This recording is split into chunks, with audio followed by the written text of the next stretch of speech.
ఇక్కడ ఈ గ్రామంలో మా నాన్న ఎన్టీఆర్ గారి విగ్రహం స్థాపించడం, ఆ విగ్రహం ఆ చేతి మీద ఆవిష్కరించబడటం చాలా ఆనందంగా ఉంది. నాతో పాటు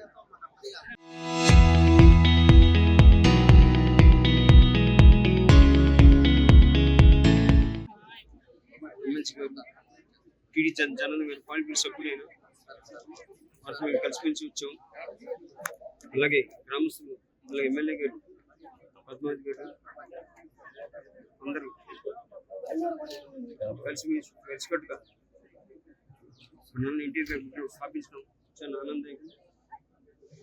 మన హృదయంలో కానీ మన ముందే ఉంటుంది ఆయన విగ్రహం చూసి చాలా బాగా చేశారు వడియార్ గారు.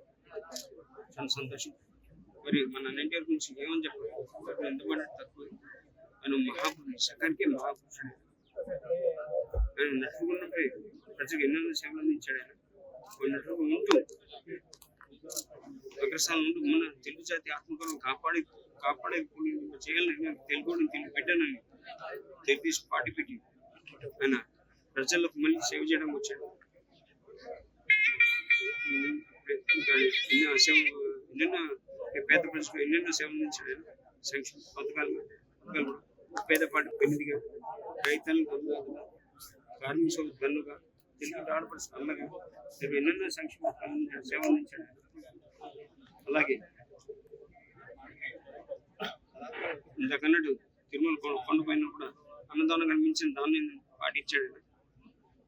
1985లో ఆయన ముఖ్యమంత్రిగా ఉన్నప్పుడు తిరుమల కొండపైన ఉచిత అన్నదానం పెట్టిన మొదలు ప్రారంభించమని, అలాగే తెలుగు భాష కూడా చాలా ప్రాధాన్యత ఇవ్వడం చేయడం జరిగింది.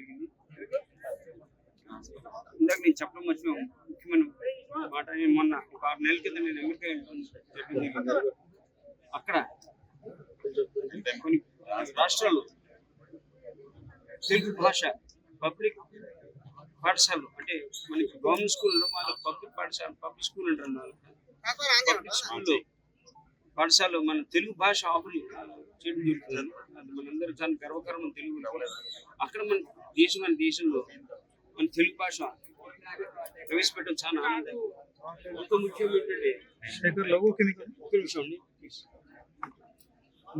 ఏంటంటే చాలా మంది తెలియదండి, తెలుగు అమెరికాలో Telugu identified as 20th most spoken language. చాలా మంది తెలియదు. చాలా మంది తెలుగు చాలా గర్వకరంగా Telugu identified as 20th most spoken language America. ఇదంతా ముఖ్యకారు ఇద్దరు ఒకనేమో మా నాన్న ఎన్టీఆర్ గారు తెలుగు వాళ్ళు గుర్తింపు ఇచ్చిన తెలుగు రాష్ట్రం తెలుగు గడ్డకి గుర్తింపు ఇచ్చిన నాయకుడు మా నాన్న ఎన్టీఆర్. రెండవది ఆయన పార్టీ ప్రస్తుతం అధ్యక్షులు వారు నారా చంద్రబాబు నాయుడు. ఎందుకంటే వారు కూడా అదే బాటలో పార్టీ ముందు తీసుకెళ్తున్నారు. తెలుగు పార్టీని ముందు తీసుకెళ్తున్నారు. ఆయన ఒక అడుగు ముందేసి ఐటీ రంగాన్ని ప్రాధాన్యత యువతి మంచి జీవనం కల్పించి భవిష్యత్తు కల్పించి ఏకైక నాయకుడు మన నారా చంద్రబాబు నాయుడు. ఆయన కూడా ఒక ముఖ్య కారకుడు. అక్కడ మన తెలుగు భాష